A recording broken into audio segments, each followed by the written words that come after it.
Innover, financer, accompagner. La Caisse d'épargne de Midi-Pyrénées, partenaire des acteurs de l'économie. Bonjour Daniel Fléau, vous êtes le directeur de développement de Prévifrance. Quelques mots pour commencer sur Prévifrance. Alors cette mutuelle dont le siège social est à Toulouse, emploie 450 collaborateurs un peu partout en France et notamment dans le sud-ouest de la France et génère un chiffre d'affaires de 150 millions d'euros. Oui, c'est ça à peu près, bonjour.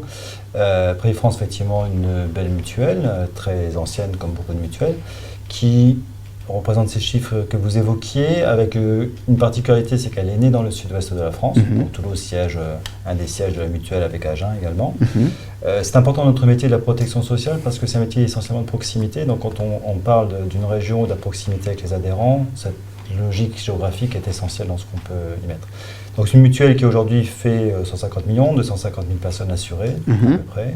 Sur tous les marchés, si on peut parler de marché en termes d'adhérents, l'entreprise, les particuliers, les agents territoriaux et aussi surtout les travailleurs non salariés puisque Prévifrance est une mutuelle issue de la Chambre des métiers de Toulouse notamment. Donc c'est une partie essentielle de notre portefeuille, à peu près un tiers pour chaque activité. D'accord, très bien. Alors parlons un petit peu de votre marché qui est actuellement en pleine ébullition avec un phénomène de concentration des acteurs. Comment est-ce que vous analysez, vous, et vous adaptez finalement aussi à ce défi ? Il y a une concentration des acteurs depuis un certain nombre d'années, puisqu'il y avait 6 000 mutuelles, ou peut-être même plus, il y a 10-15 ans. Aujourd'hui, on parle de 500 000, les chiffres ne sont jamais très, très précis, et avec une réduction sans doute encore à une centaine d'opérateurs d'ici 5 ans peut-être. Enfin, encore une fois, à suivre.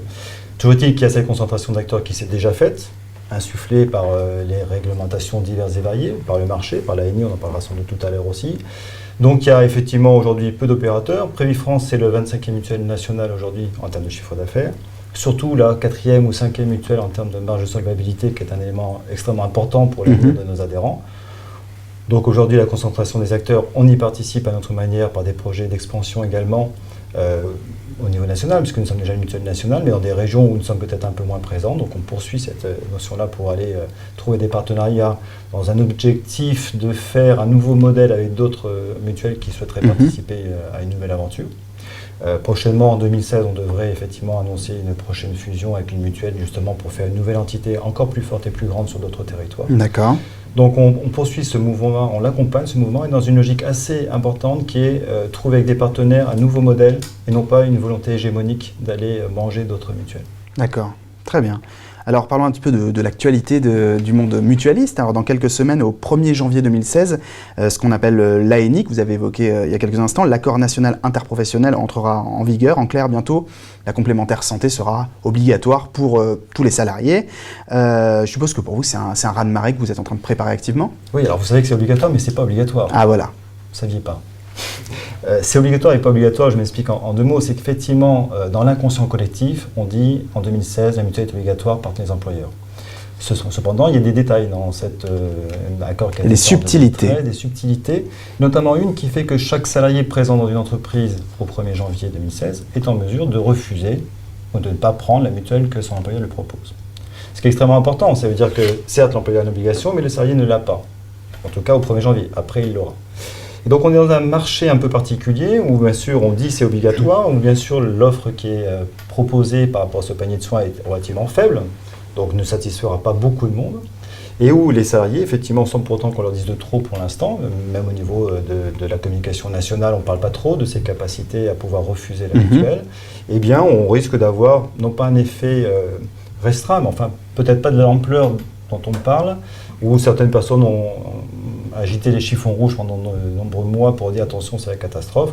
Non, c'est pas ce qui va se passer. En gros quand même, il y a une modification du paysage, du modèle économique demain. Bien sûr, des populations vont devoir passer d'un contrat individuel à un contrat collectif, pas tout de suite, dans le temps sans doute, puisque l'élément essentiel c'est quand je change d'employeur, quand je rentre chez un employeur, je devrais prendre la mutuelle qui me sera proposée, ce qui n'est pas en soi forcément dramatique, au contraire. Et puis après, pour répondre à ça, Prévifrance se positionne très bien. Il y a deux aspects essentiels, je crois. C'est un, est-ce qu'on a capacité à apporter des offres à nos adhérents ? Bien évidemment. Alors sur un marché qui est tendu au début, parce que tous les opérateurs, ou en tout cas certains, veulent prendre des parts de marché là où ils n'étaient pas présents, donc c'est tendu pendant quelques temps. Et puis sur un autre aspect, c'est qu'on parle des petites entreprises. Donc ces petites entreprises, eh bien, il faut bien qu'elles aient de la proximité, il faut bien aller les voir, il faut bien leur expliquer.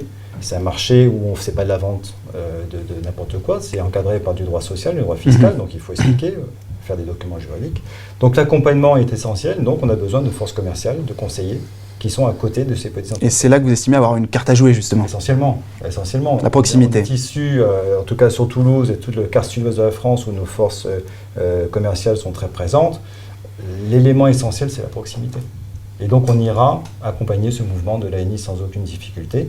Ceci étant, l'organisation du marché ne se fait pas que là-dessus, puisque les pouvoirs publics ont depuis de nombreuses années déjà organisé un peu l'ensemble des segments marchés, que ce soit par l'ANI sur le collectif, mais les conventions collectives aussi avant qui ont un peu poussé à tout ça, les côtés des règles de déduction fiscale et sociale qui continuent avec cet aspect de l'ANI, mais également sur les agents territoriaux, par exemple, depuis 2011-2012, où il y a eu des décrets qui encadrent la façon d'accompagner le financement des mutuelles. Vous aviez la loi Madelin il y a de nombreuses années, donc tout est un peu organisé pour que, l'État a organisé, on dira un peu ça comme ça, a organisé le fait qu'on ne peut plus vraiment faire ce que l'on veut là-dessus. Donc c'est une vision du deuxième étage de la protection sociale qui est en train de se mettre en place, de se finaliser, puisque François Hollande a annoncé qu'il s'occuperait sans doute des retraités vers 2017. À suivre donc. À suivre. Merci beaucoup Monsieur Fléau d'avoir répondu à mes questions. Merci. Innover, financer, accompagner. La Caisse d'épargne de Midi-Pyrénées, partenaire des acteurs de l'économie.